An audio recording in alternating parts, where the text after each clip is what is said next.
첫 번째 경기 PAOK 대 텔아비브 분석 시작해보겠습니다.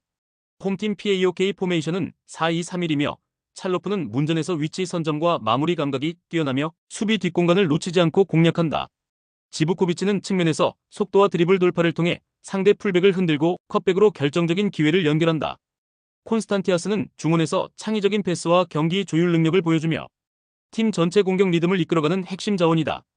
특히 부상 결장자가 많음에도 불구하고 교체 자원 기아코마키스가 벤치에서 대기 중이라는 점이 크다.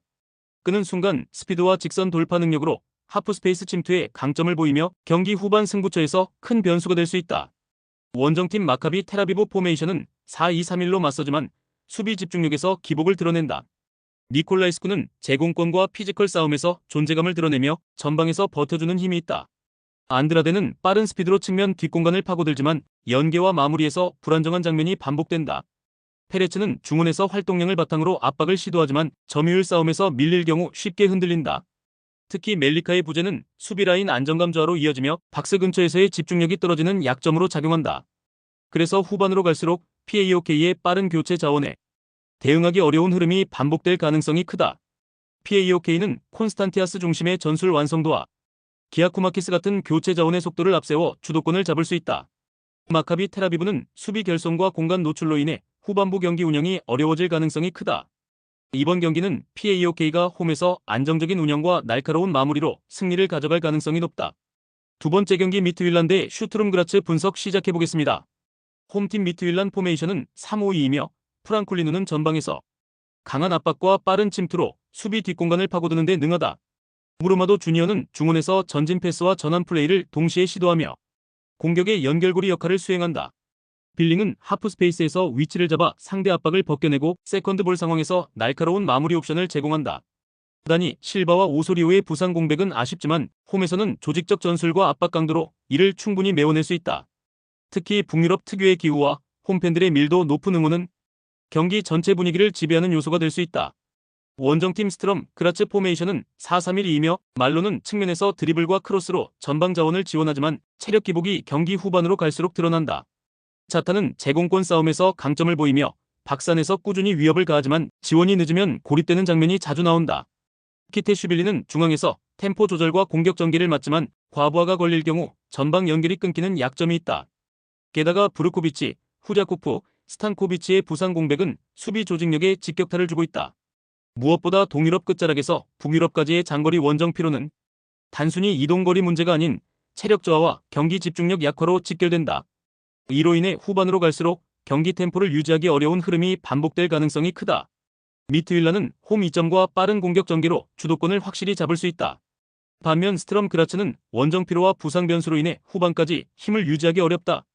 이번 경기는 미트윌란이 경기 전반부터 끝까지 안정적으로 흐름을 지배하며 승리를 확정지을 가능성이 크다.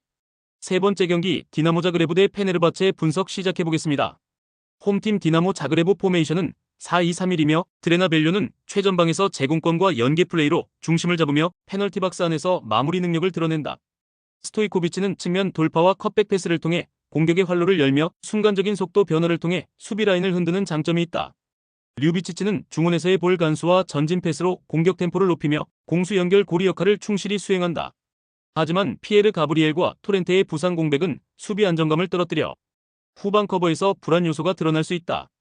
결국 자그레브는 벨료와 스토이코비치를 축으로 한 공격 루트에 집중하며 단조롭지만 직선적인 패턴으로 경기를 풀어갈 가능성이 크다. 원정팀 페네르바체 포메이션은 4-2-3-1이며 엔 네시리는 박스 안 움직임과 제공권 장악에서 강점을 보이며 상대 수비를 흔드는 자원이다. 아센시오는 좌우를 오가며 유연한 스위칭 플레이를 통해 창의적인 패스를 공급하며 중거리 슈팅으로도 위협을 가한다. 프레드는 중원에서 왕성한 활동량으로 압박과 볼 배급을 동시에 수행하지만 지나친 부담이 누적될 경우 전환 속도가 늦어질 수 있다. 엘마제, 머칸, 모어, 탈리스카의 부상 공백은 벤치 깊이를 크게 약화시켜 경기 후반 전술적 변화를 주기 어렵게 만든다. 따라서 페네르바체 역시 네시리 아센시오의 스위칭 패턴이라는 플래너를 경기 내내 반복할 가능성이 높다. 디나모 자그레브는 홈에서 강한 압박과 직선적인 공격으로 주도권을 잡겠지만 페네르바체도 네시리와 아센시오의 콤비로 맞대응할 수 있다. 양팀 모두 플랜 B 없이 단순한 전술만 반복한다는 점에서 경기 흐름은 균형을 유지하며 결국 무승부로 굳어질 가능성이 크다.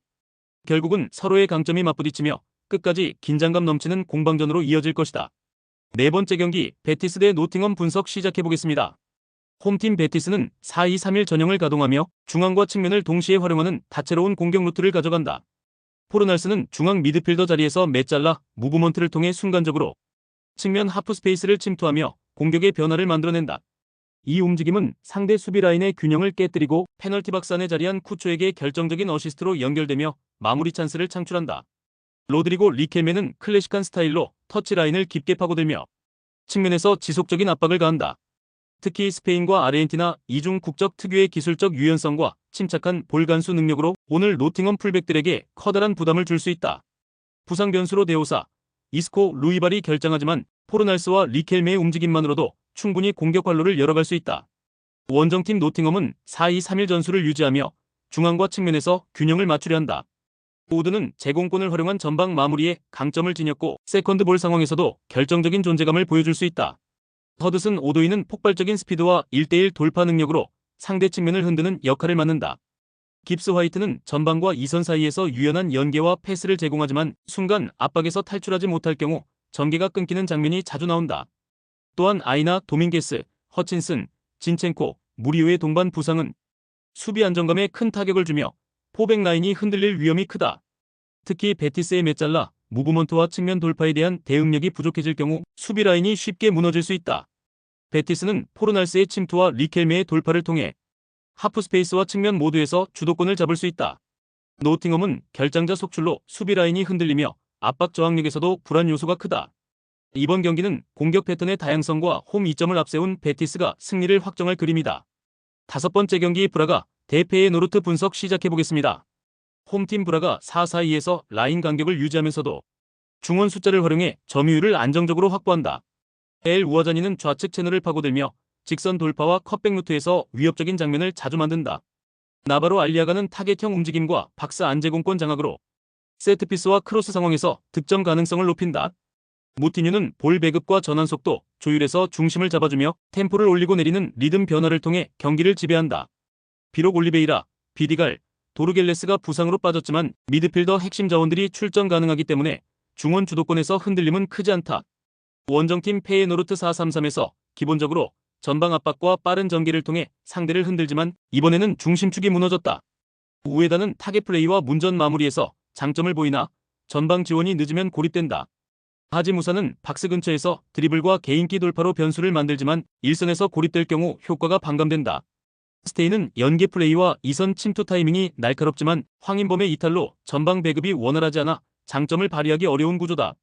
황인범, 베일런, 로톰바, 모데르, 트라우너, 잔트까지 부상 리스트가 늘어나면서 전체적인 전술 완성도가 급격히 떨어진다.